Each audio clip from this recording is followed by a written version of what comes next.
Hello. Hello, everyone. Hi. Hi. Hi, Tina. Hi, how are you? Fine, thank you. How are you? Good, thank you.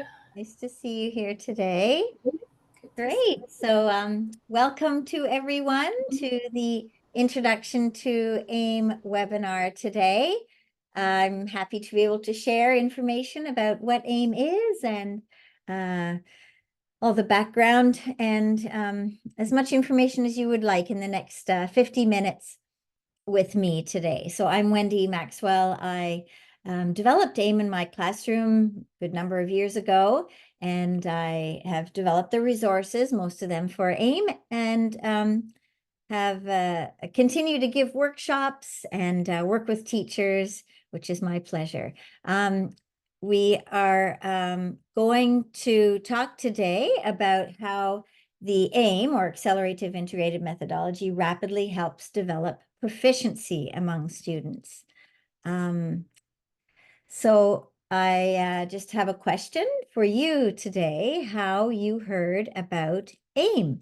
So if you don't mind going to the chat and just typing in how you heard about AIM, perhaps you already use it as Tina does, or perhaps you saw a post on Instagram or Facebook, or in any case, if you wouldn't mind writing that in the chat, you can click on chat and let us all know about that. And once you've done that, if you don't mind, I would really appreciate it if you could also write your um, grade and your language that you teach. And perhaps if you'd like to share where you're located as well. So a few little jobs for you in the chat there.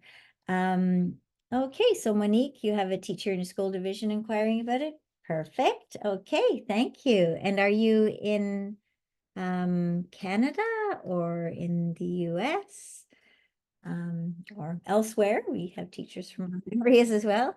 Oh, perfect, in Regina. Oh, that's wonderful, Monique. Okay, perfect. I have a colleague who's actually giving a workshop at the ACP conference. Well, not, I wouldn't really call her a colleague. Actually, she's actually a friend who is giving a workshop on AIM at the ACP conference in Winnipeg this year. So, but wonderful. I'm so thrilled to have you here today, Monique. And also Leda, your friend in Mississauga, used AIM, and Tina, of course, well, you've been using it for a while and you heard about it from a friend. So lovely. Okay, thank you, Michelle, that you came across that Facebook post. Okay, lovely. So, all right, well, we'll get into it. Please continue to write your responses. I'll go and check, of course, from time to time. Any questions you might have, please do not hesitate to write any questions you have in the chat. So, how did AIM begin? Well, AIM, first of all, stands for the Accelerative Integrated Methodology. AIM is very accelerative. If used as intended, we can get kids up and understanding the language, speaking, writing, and reading very, very quickly. It's integrated because as a former immersion teacher, I saw the value of teaching others the language through other subject areas. So of course, in immersion, I taught math and science and social studies, language arts, art, and drama, lots of different things in French. But of course, I developed AIM in a core French or FSL context. So I had a limited amount of time to teach French. So I decided on one subject area, and that was uh, the story, theater, music, and drama. Basically, a literacy and arts-based approach is what we use. And we help students learn about theater, drama, choreography, and also strong emphasis on the development of literacy skills, which of course can transfer to other areas of the curriculum when they're back in their English classroom, for example.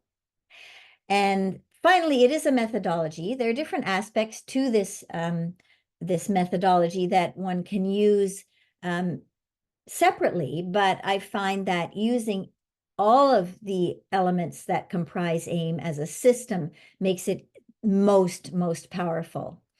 All right, I'm going to show you a little video here of students using AIM in different classes all over the world.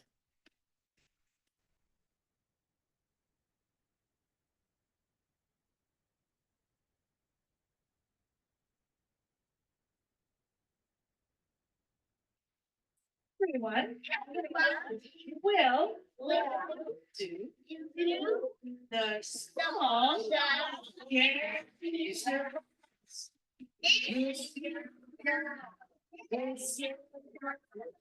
Ah, grand-mère. Parce que c'est la grand-mère de Chaperon Rouge et la mère parle à Chaperon Rouge. Alors c'est ta grand-mère. La place toma. Yo tomo. Una persona importante. Importante o importante. Importante. Importante. Entonces, yo no hablo. Con tú, okay. 我要找一个歌手，小鸡住在农场里，一天小鸡出上学，一个像我家的小鸡的多想。怎么了？哎呀，天差了，天差了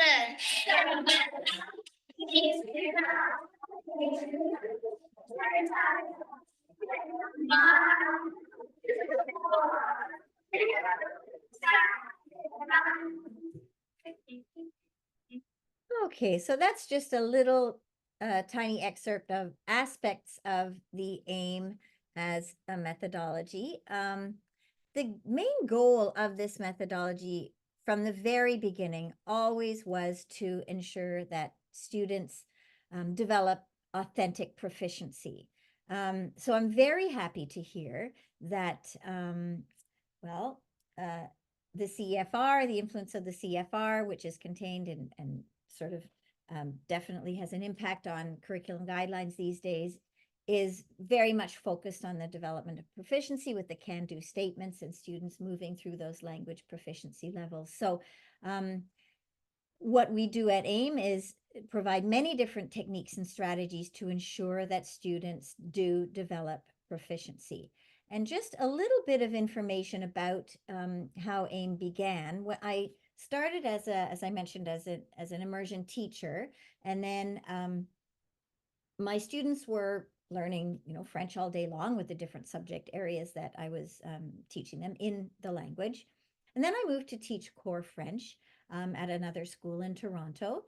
And I expected that, the kids who'd had French for 7 years, 30 minutes every day, my students in grade 5 who'd had French since junior kindergarten, would be coming along very well in the language. Well, unfortunately, when I entered the school, this was not the case. The grade 5 students who'd had French for 7 years could not understand me when I spoke in French, could not understand me when I asked them to speak in French. Absolutely not. They could not read or write, or they didn't have any confidence or proficiency at all in the language. And I was pretty shocked because as a student of languages myself, through high school, I learned French in a few years. And I realized that, well, subsequently, when I did my master's degree, that not many students actually learn through what we might call communicative or traditional approach or grammar-based approach or thematic approach. They just don't tend to do that. And when I did my master's degree, my thesis advisor, when I asked her for the studies that showed proficiency in among core French students in Canada, she said, well, don't quote me on this, but there really is no proficiency in Canada, which I was quite shocked to hear because there's a lot of money spent on effort on the part of teachers to develop proficiency. So my goal was to see what can I do to improve the proficiency levels of my students. So over the course of about 10 years, I developed what's now called AIM. It is a comprehensible input-based approach. A lot of what we do ensures that students are understanding when we are communicating to them, because this is one huge barrier to students' acquisition of a language is that they're not understanding quickly enough. So a lot of what we do, and I'll show you throughout this webinar, is to ensure that students are understanding.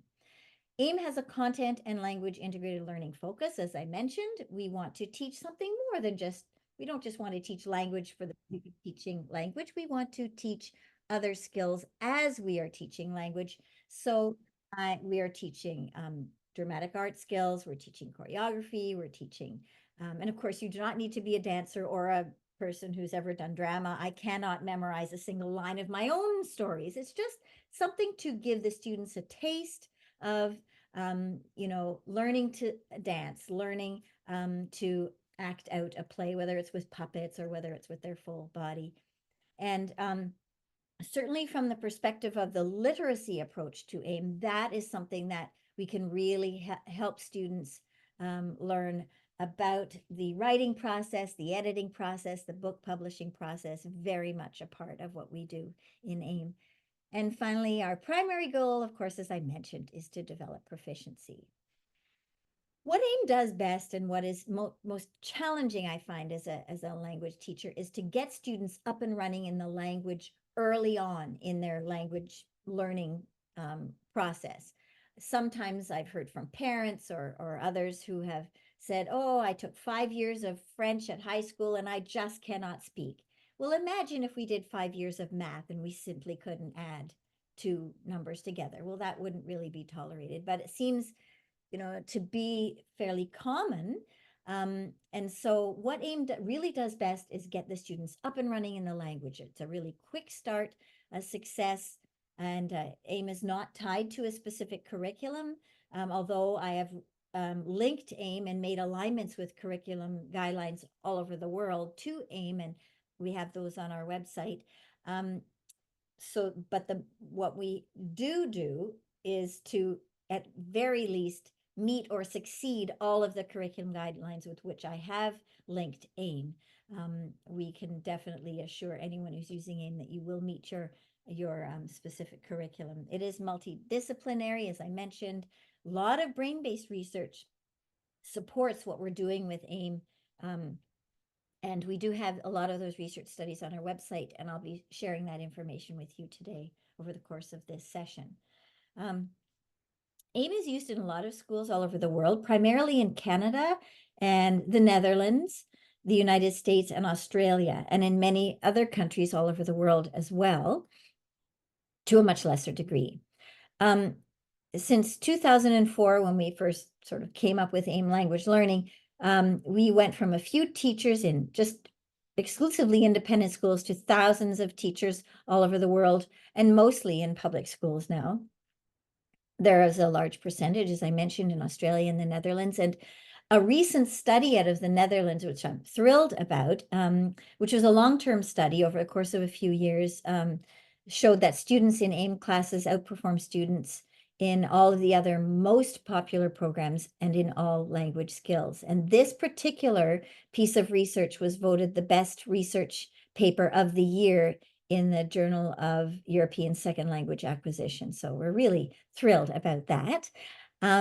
In just last year, students were rated the best in the country in the 100th percentile.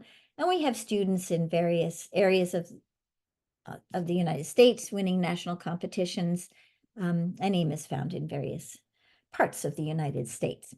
If you don't mind, because I have a variety of videos to show here, if you wouldn't mind just writing in the chat what language you're interested in, because I have videos in French, Spanish, English, Mandarin as well. So I'll show the videos that are related to those of you who are here.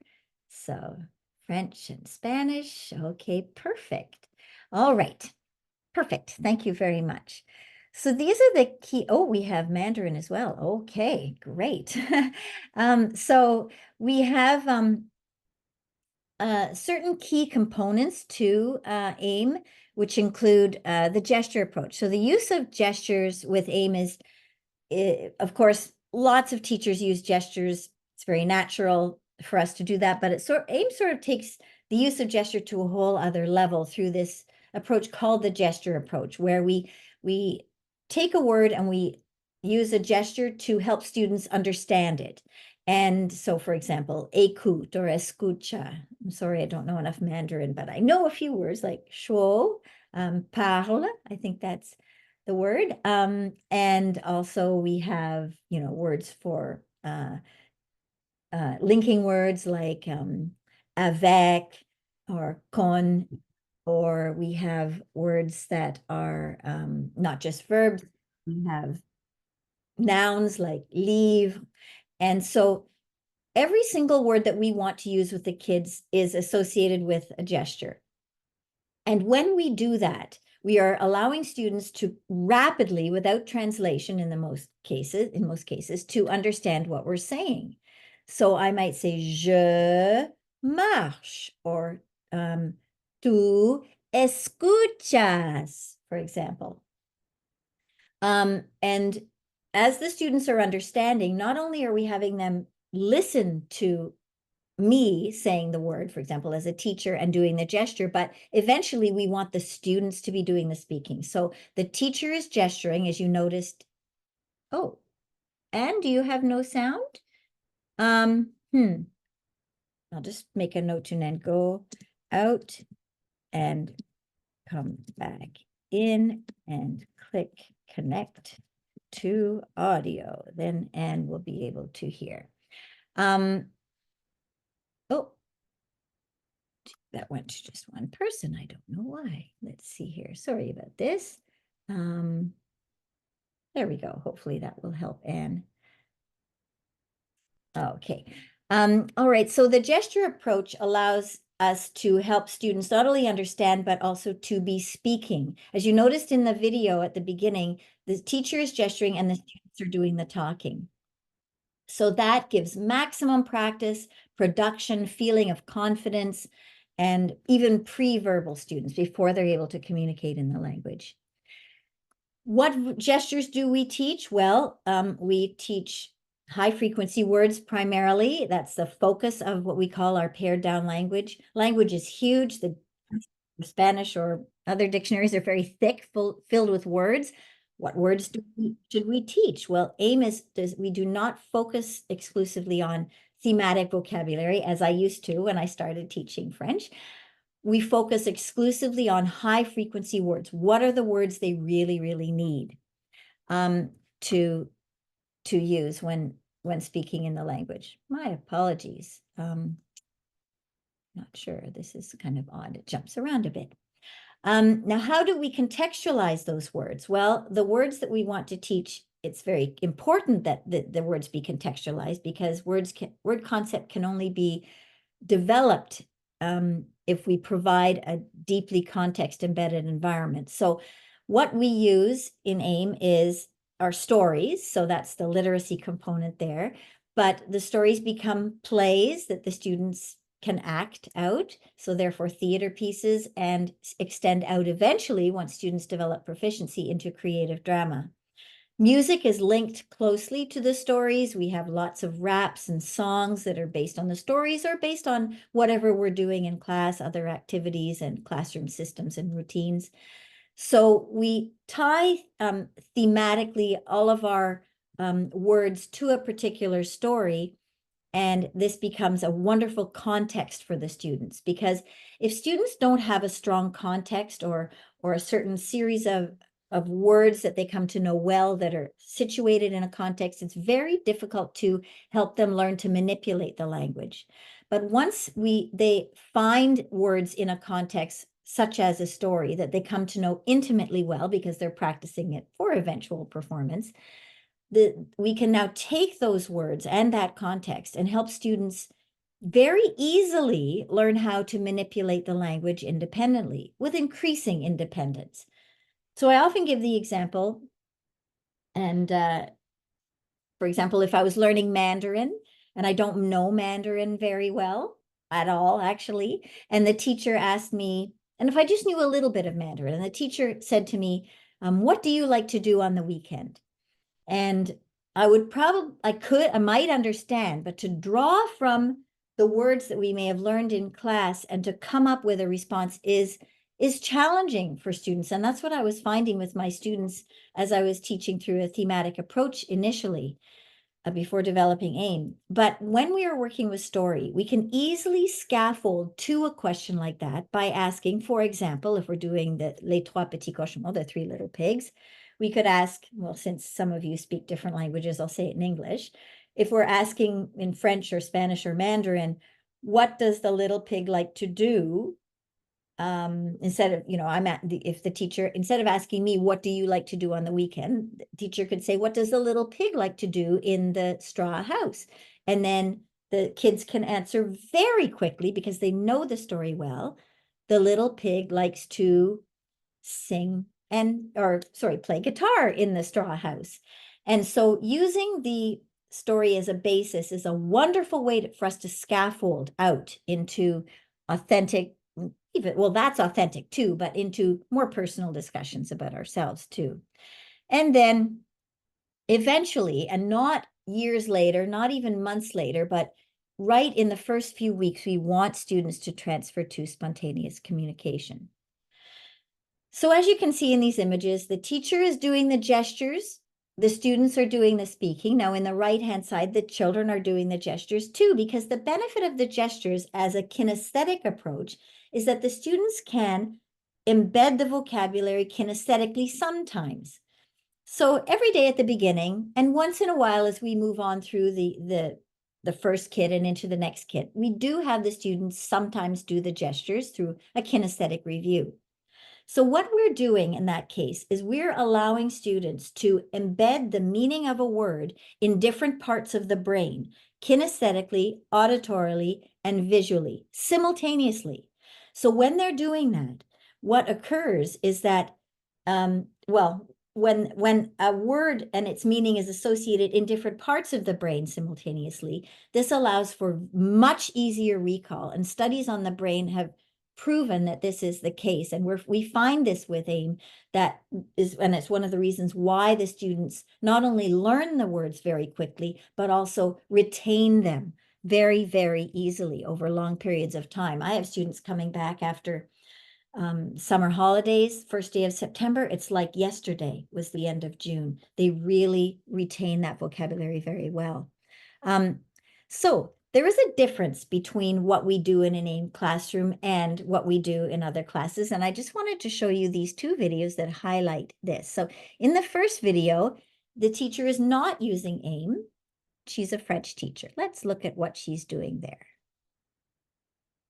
Aujourd'hui, je suis très excitée parce que la semaine prochaine, je vais visiter mon ami qui habite à Winnipeg. C'est vrai, je suis née à Winnipeg et toute ma famille habite à Winnipeg. J'ai 2 sœurs et j'ai ma maman et mon papa qui habitent là. Alors, ma maman est tellement contente que je visite Winnipeg la semaine prochaine. So that video is really great. The teacher is speaking in French. The kids are listening, sharing something about herself. There are good things about this video. You know, you can be speaking to your kids in this way. However, there is few things missing. We don't know if the children are understanding. There's a great lack of participation on the part of the students. They're simply sitting there very receptively listening to the teacher. No interaction, exactly, Leda. And the kids are not practicing the language at all. So this is the difference. This is an AIM classroom. Pardon? Winnipeg. Excellent. Alors, je vais continuer maintenant. Est-ce que tout le monde sait ou ne sait pas que je suis né à Winnipeg? Je sais.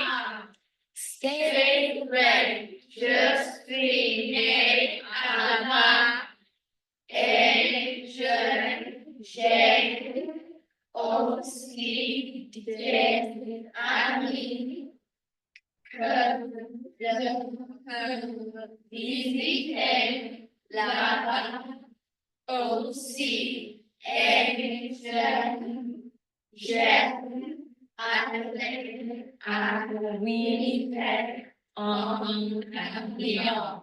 So you see the much greater level of classroom participation and following along with the teacher. The teacher can make adjustments as the students make an error. And here's a little bit of a Mandarin classroom.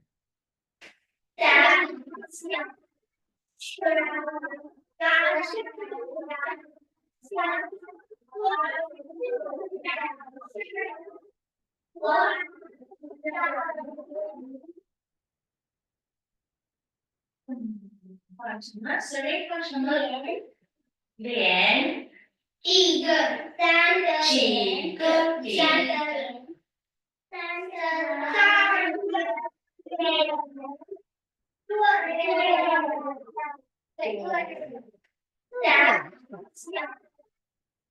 All right, and here we have a little bit of Spanish.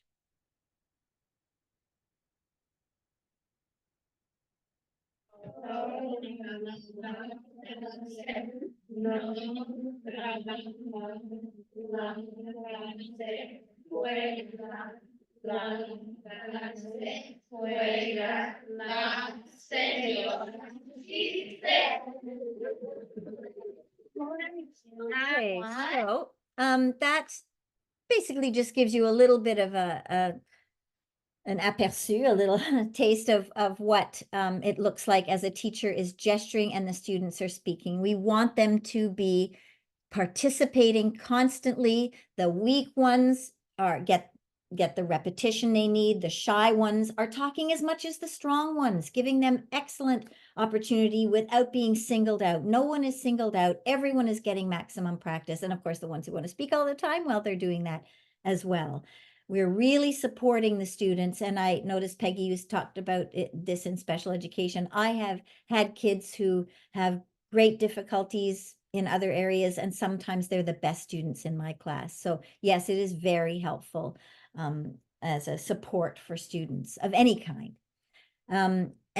So this is basically the pared down language is comprised of high frequency words, cognates, of course, if the sound is similar in English.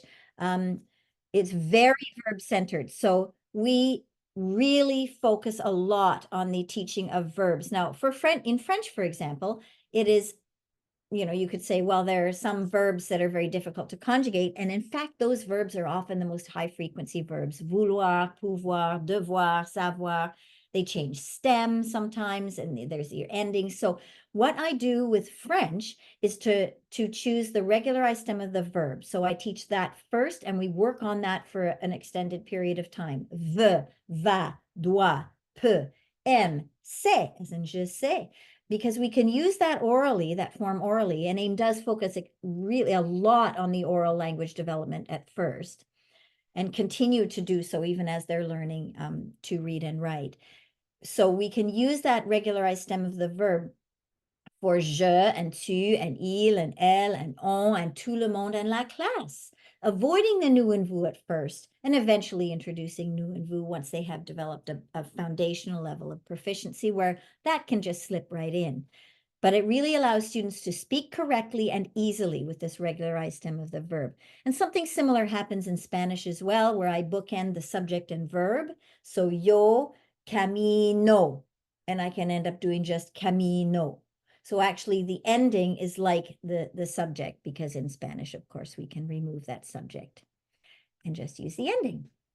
And so again, the contextualization of AIM through the literacy and arts-based approach, drama, theater, music, as well as a wonderful way and very engaging way for students. They feel, they have a little play they can present at the end, whether it's on video or whether it's at an assembly or another class, whatever you might like to have your students do, depending on the age. And associated with that is a dance that they can also put on video or present to the school or to other classes. It just gives them this nice little end point and purpose to the learning of the story.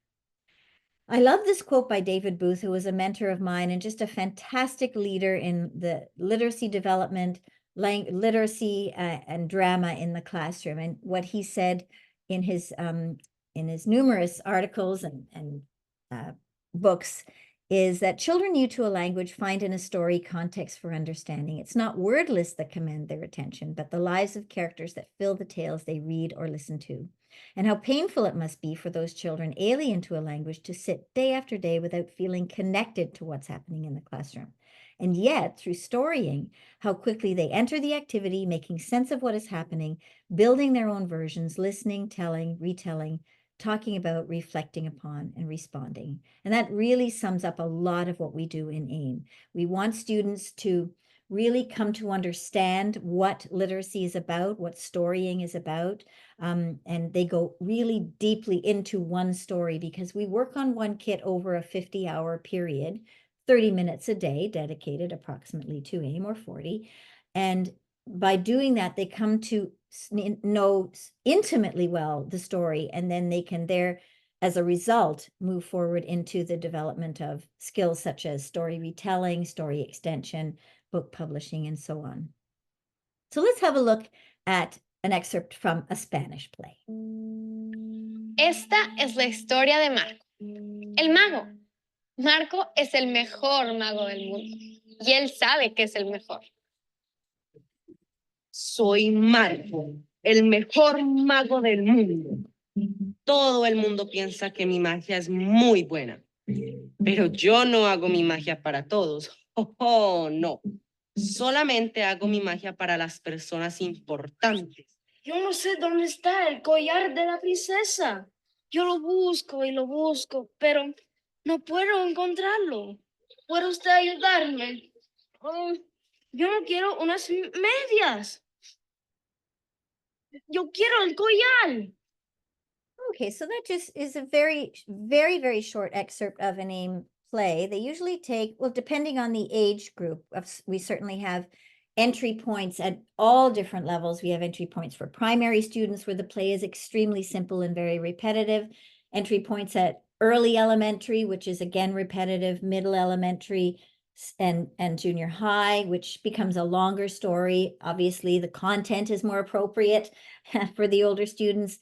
And then as we move into high school and adult, the stories are longer and again, more appropriate for the older students. So Peggy, you have a comment there. You've used Trois Petits Cochons for intermediates and they loved it. It's one of the most popular stories with respect to our AIM stories. And yes, a lot of it has to do with the teacher's love of the story and the teacher conveying that interest in it.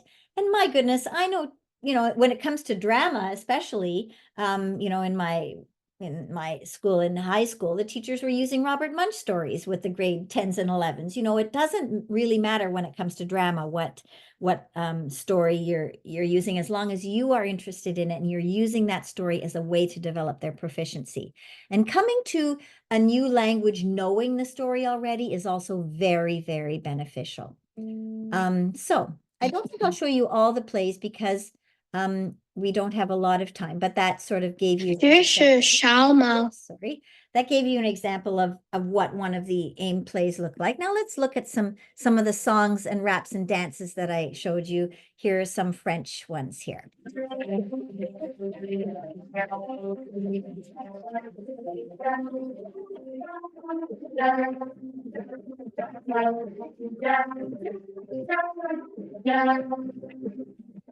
La France commence et tout le monde est prêt. On doit parler seulement en français. Mais si quelqu'un parle en anglais, cette personne n'a pas de carte. Et ça, c'est vrai. Ça, c'est dommage. Mais on espère aussi que tout le monde décide d'aider ses amis.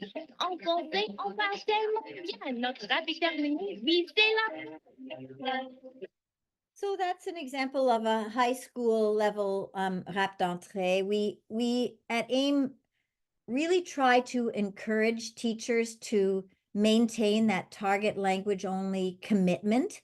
In my opinion, especially if you only teach 30 to 40 minutes a day, you're not going to learn a language unless you are using the language all the time. And we provide the teachers with the skills and the techniques, the strategies to help ensure that they can maintain that target language only with their students. And so the rap d'entrée is one formalized way that we sing and use high frequency words to establish at the beginning of the class our commitment to using the target language. And here's a dance based on one of the stories.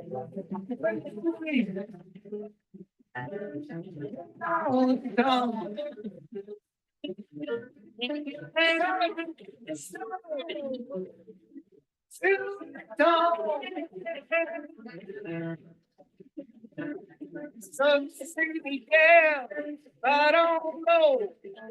Can't Okay, so that's just a little example of one of the choreographed dances. We have a lot of choreographed dances. We have at least one song based on every play that sort of retells the story. And then we have other raps and songs that also have choreography associated with them. All right. So now when it comes to how we sort of exploit the use of the story that students come to know very well for the development of language proficiency, we take the story, and I've developed a series of language manipulation activities that start very, very simply, just having students look at two optional words that go into a sentence that is directly from the story that they know very well. And we provide, that simple activity, and then a more challenging activity, and increasingly challenging different oral and written activities to help the students learn to manipulate the language with increasing independence, out to the point where they eventually are able to write a retelling of the story, learning about circumlocution, and then eventually an extension of the story where they're really being creative and independent with their use of their literacy skills in the second language or third or fourth language. So Tina, you're asking, if you don't know the dance, is it okay to put the DVD and the student dance? Absolutely, Tina, yes. If a lot of teachers just, put that dance on, and thanks for that comment, and dance along with the video. And I often recommend to teachers, if you're not confident dancing, that's the way to begin. But you'll find, and I've found, kids will take those dances, learn them well, especially the ones who love to dance. You can get them up at the front to lead the class. Another way to encourage students to take ownership, and certainly with older students, we encourage much more for students to create their own dances and movements to the music, and I'll show you that very soon in this session. So finally, our goal is to get students to transfer to spontaneous speech. We've had a few different individuals, whether professors at universities like this one or language consultants, who found AIM to be successful. Gary Karkin used AIM for his ESL students who are adults.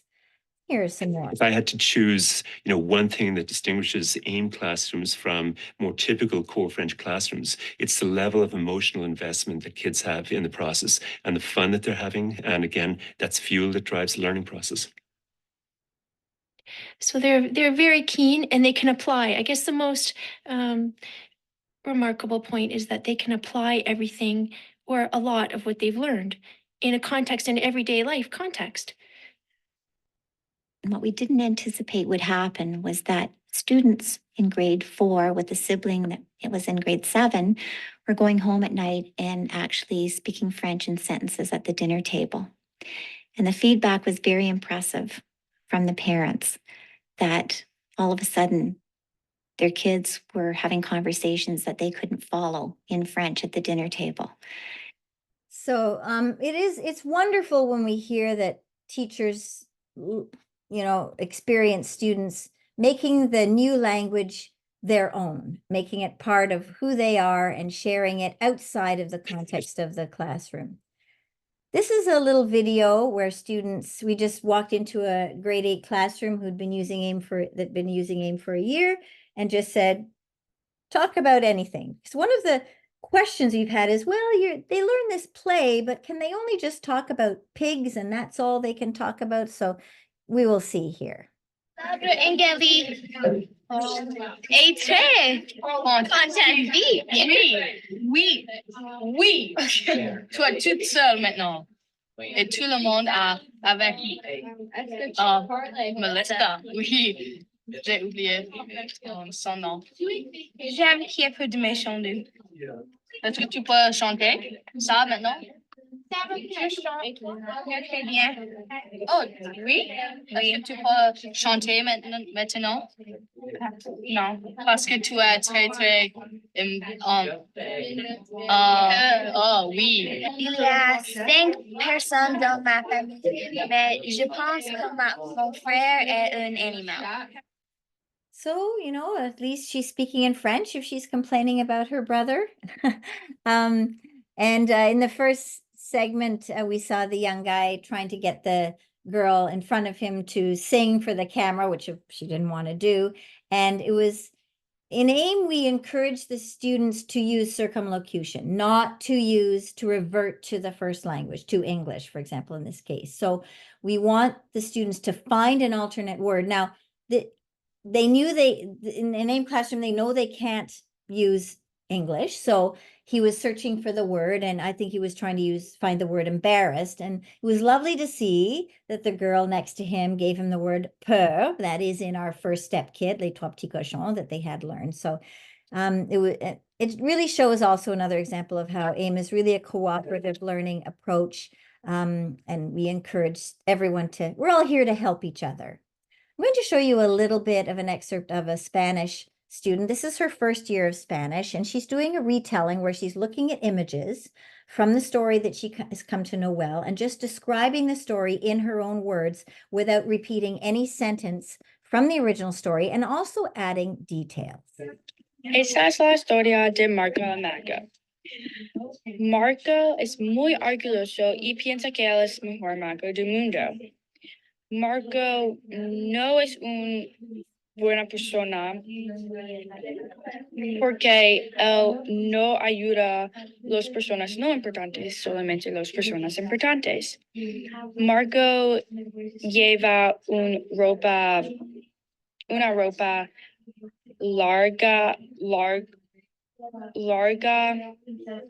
y azul con estrellas y lunas amarillas. Marco tiene un sombrero grande y azul. Marco es muy alto y yo pienso que Marco es delgado porque él no come mucho en la historia. Marco tiene. Okay, we'll stop there. These story retellings that are on video after every student does an entire kit. At the end of the kit, we encourage teachers to invite students to film themselves. I have films of grade 2 students filming themselves on their bed doing their retellings. Of course, we all have these days, whether the kids have their own or the parents. It's very easy to film. And so I do encourage every student. It's a fantastic opportunity for assessment. Every student filming themselves. And they usually take anywhere between 6 to 10 or more minutes.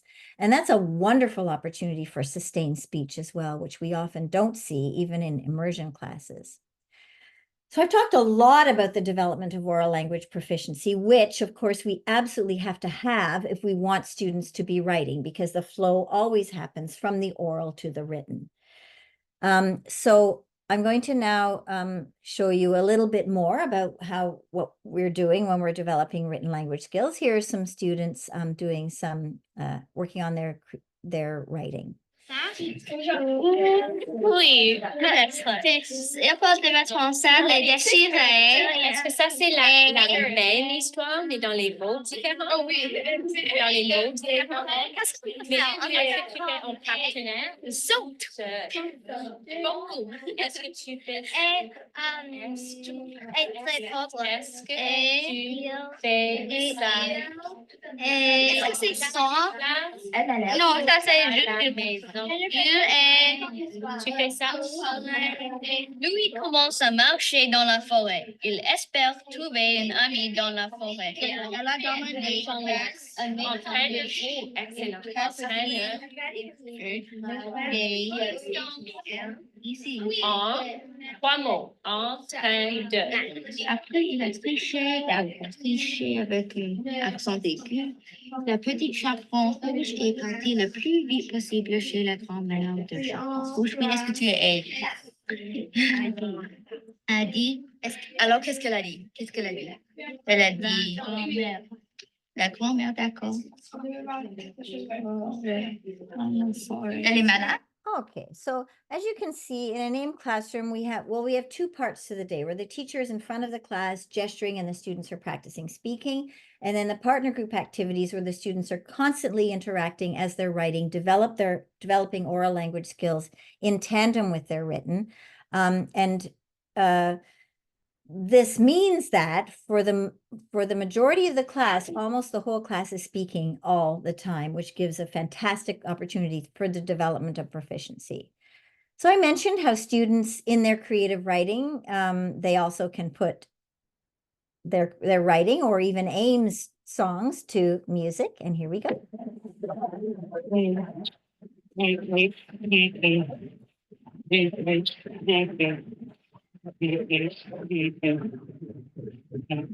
Aujourd'hui, la classe commence difficilement comme c'est donc. Quand j'entre dans la classe française, je ne parle pas en anglais. Je parle français, c'est fantastique. La Bengali a bien appris. Je parle en français, c'est très très bien. Je fais les actions avec mes mains. En agriculture, ça c'est vrai. Mot. Word. So it's just lovely to see these grade 8 boys in an inner city school feeling empowered by the new language that they're learning. It's simple. It's based on the model of the AIM rap d'entrée, which we saw earlier. And they're writing their own now. So it's just lovely. And it's actually one of our workshops we have in our next Winter Institute. Richard Smith's going to do his rap workshop. It's something we introduce around the step 3 to 4 kit, showing teachers how to write your raps with your class. So creative writing begins very early in AIM.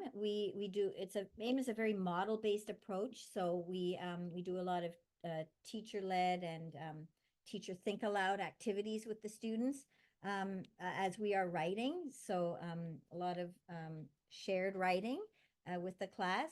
This is an example of one of my students in grade 1. After about 80 hours of instruction with AIM, we had been working on the step 1 kit, Le Chat et la Lune, which at the time it was a simpler story, but she wrote this story in her own words without repeating any words from the original story. They have to use circumlocution and add details.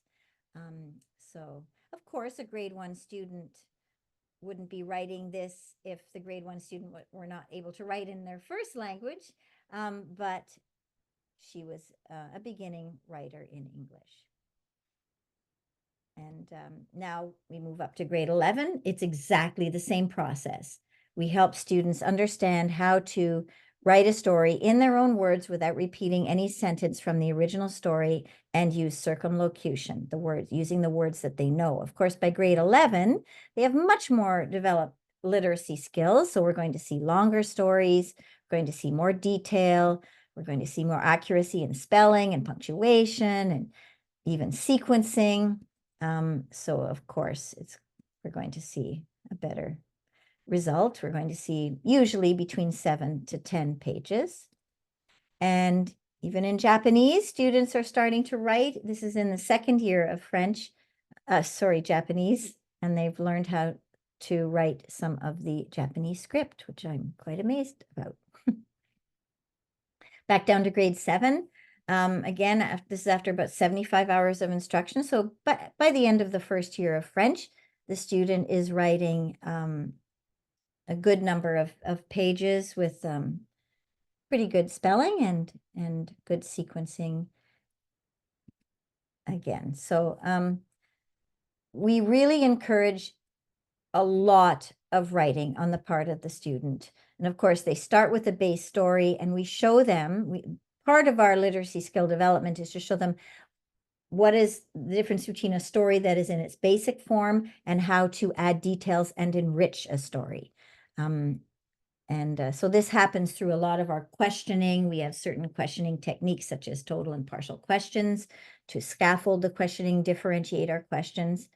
And then, of course, we move into, from our second step kit at the 51st hour of instruction to the 100th hour of instruction, we work on story extension. So this is now not developing circumlocution as the first story is, but it is developing, again, more literacy skills in terms of sequencing and adding details to a story, but also allows for a lot more creativity because it is scaffolded because it's based on the story that they have known and they're going to extend it, but this becomes their own story.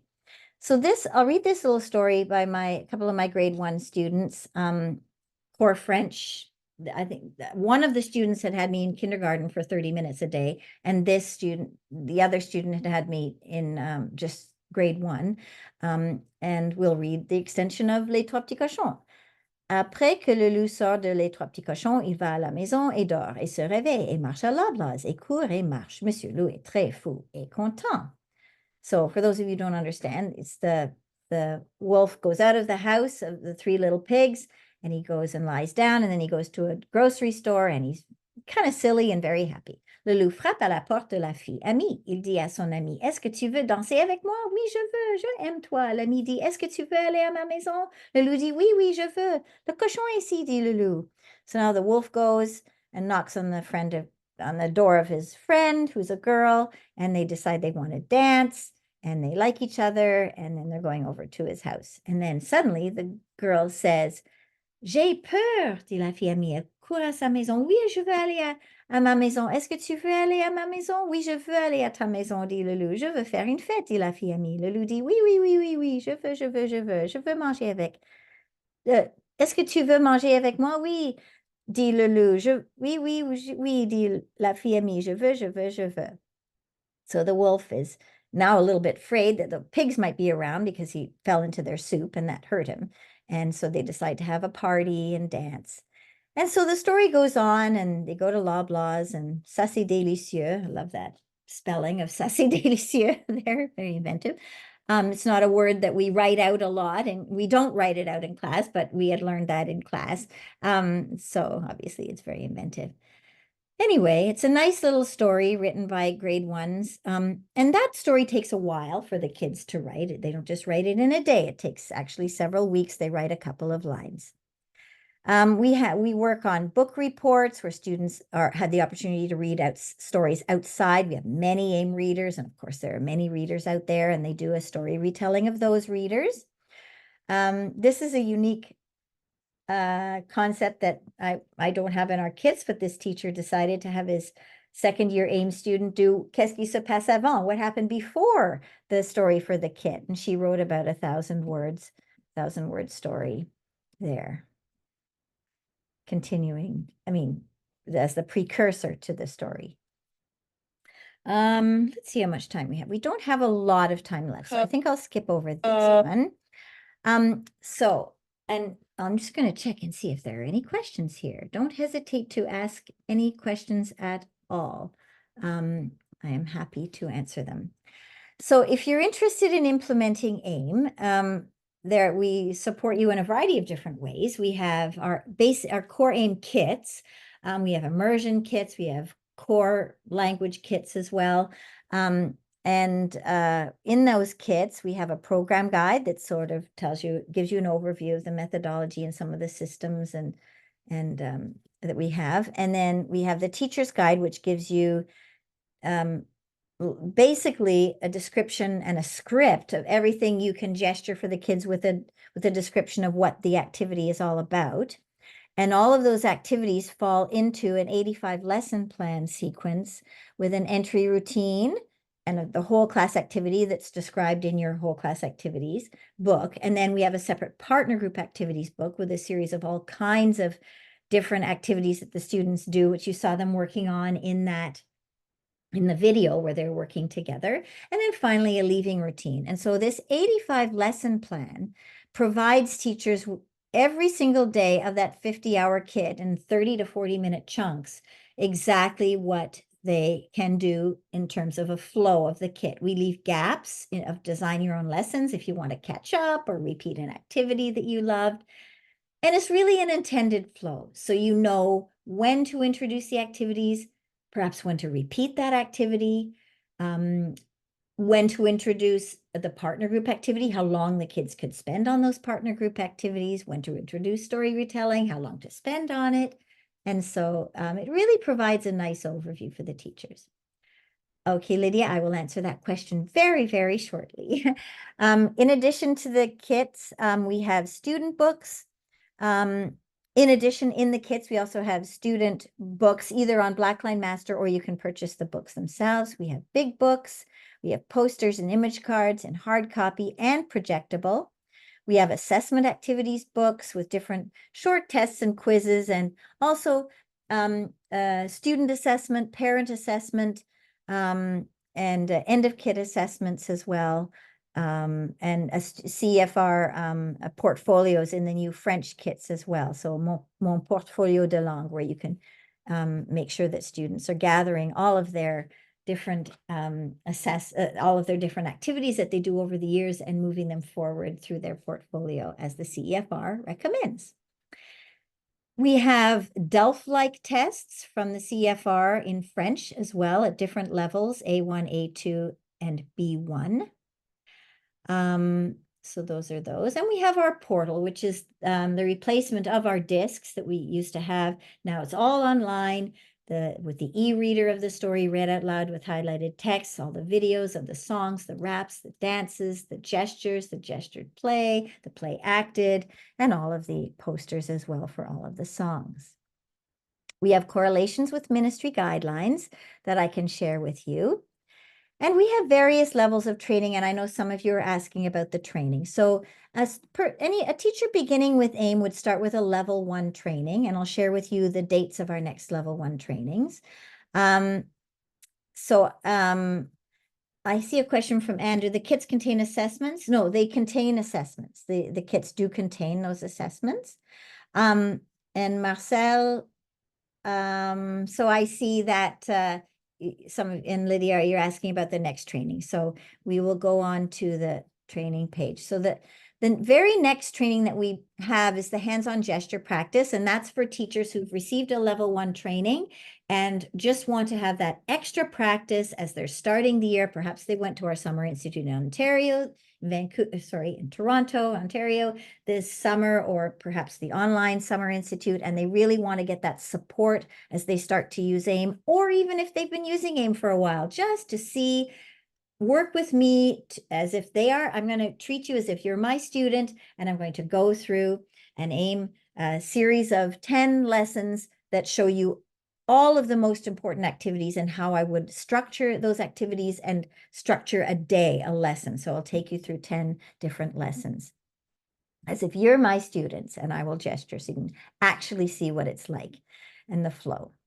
And then, so for those of you who are interested in starting with AIM, well, our next workshop is in Vancouver. It's a fantastic workshop because the live ones are always great because we can offer things like live demonstration classes. This is in Vancouver. Lydia, the next one, the Fall Institute on October 25th and 26th is in Vancouver. Our Summer Institute was in Toronto. That was in July. And then we had our online one in July as well. But the next one is in Vancouver, and I will be doing the level 1 workshop for French. This one's in French only. And then we'll have Alexandra Simsilovich, who's just a fantastic AIM teacher who's taught both French and Spanish. So if you do know a little bit of Spanish and you want to come to the French one, you'll still learn all of the techniques and strategies. And Alexandra is doing a French workshop, though, for level 2.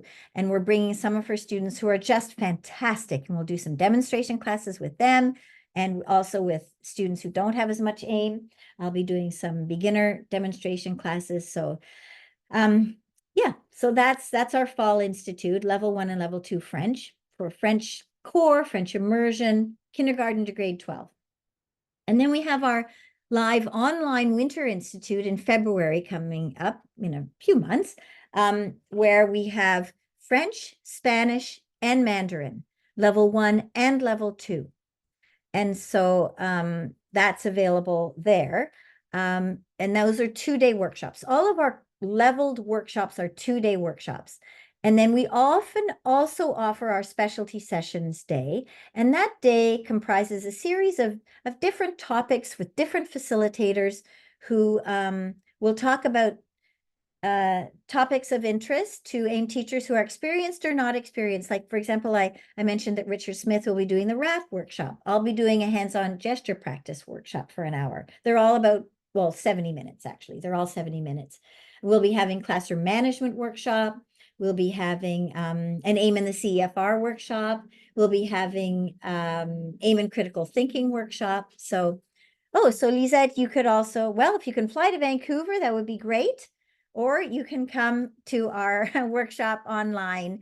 Might be a bit of a challenging time. I'm not sure if it will be for you, but yeah. Also, of course, Jen McKinney offers her workshops in Australia, but I think you're looking at Spanish, I believe. Did you say Spanish, Lisette? Yes. So yeah, if you can make it, but that, oh yes, Maricel, it's Spanish, French, and Mandarin is happening at our live online Winter Institute. So Spanish, French, and Mandarin, level 2 and level 1. So both levels are at those, at our Winter Institute. So you'll be able to join there. And all the sessions, the advantage of the online version is that you get recordings. So you do have the recordings to watch for 3 months afterwards. And you can refer to those and go back and, oh, what did she say about this or that? And you can go have a look. So, so that's an advantage to those. Yeah, so great. So Maricel, hopefully you can join us at our Winter Institute, and also Lisette. That would be lovely. And then in addition, if you're in the Winnipeg area or want to fly over to Winnipeg, I'm doing a workshop, a level 1 workshop at the beginning of February in Winnipeg at a school that is using AIM, and I will also be able to do demonstration classes there. I would say that there are advantages laid to both online and in person. The in-person ones, you can connect with other teachers much more easily. There's a wonderful networking opportunity and sort of community building opportunity, getting to know others from all over the world who are using AIM, and meet them in person and meet the facilitators in person, and chat over lunch and breaks and things. And actually touch the resources and look at them, you know, and see the demonstration classes. But the benefit to the live you know, the online ones is that you don't have to travel. You don't have to spend the extra money on, you know, the travel. And you do get the 3 months recordings as well. And you still get the same training from both. It absolutely is the same training. You'll get the same information, the same opportunity for practice, because we have our cameras on, and I treat you as if you know you're in my class, and I demonstrate classes for you just as I would in person. So the training is exactly the same. It's just a slightly different experience. And yes, the gestures are provided in the kits. They're all in the order that we recommend you introduce them. You just simply follow those gestures, and you just only need to know what you're going to do the next day, because that's all you can do. You don't need to know 100 gestures when you start at all. You just need to know those few gestures, because that's all you can use. And then the next day you add a few more. Oh, thank you, Tina. Thanks for your comment about the online workshops. October is only in person. Yes, we did have our online just 6 weeks ago or so. Anyway, maybe 8 weeks ago now in the summer. So we always have a winter online, and then about 6 months later, our summer online. So we have those two happening, and then in between those, we have our live in-person ones in different locations: Toronto, Vancouver, almost always. And this year I'm also going to Winnipeg as well. So yeah, and we do go to, I might be doing one in Toronto, a live one in Toronto later this year for a school district that perhaps we can allow others to join. So do keep in touch if you're in that area. So Maricel, can I access the Spanish resources and gesture workshop this year? The gesture workshop is actually in French, so that might not be appropriate unless you want to learn some French. So yeah, you can access the Spanish resources anytime you like. You can always order a kit. That's not a problem. You know, we can ship out the kit. You can start getting familiarized with the gestures and the videos. Absolutely anytime. If you're really, really wanting to get into a workshop and get some training right away, we do have the recordings that we do sell to teachers who are absolutely, you know, really excited about getting started right away. And so you can get those recordings of the workshop sessions rather than just attending live. So that's a possibility too. So yeah, please get in touch with me or with Kathy as well. You may have Kathy's email, but you certainly have my email. So please don't hesitate to get in touch with me if you have any questions at all. We can send trial codes of our kits if you're interested. And I know it's the end of the session. I don't want to keep you any longer. Please email me if you have any questions or give me a call. Merci, merci, merci tout le monde. Thank you. It was lovely to see you today.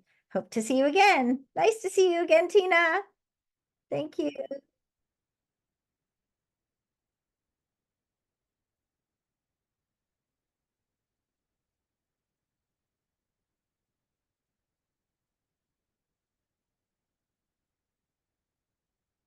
Hi, Wendy. Before you sign off, I have a question Yeah, for you. absolutely. So my name is Sha'ala, and I emailed you Oh, from the yes. board in Yukon. So I'm working with eight Indigenous languages in the Yukon, and I'm wondering. So French is my second language, and I speak Right. 4 languages. But I'm wondering if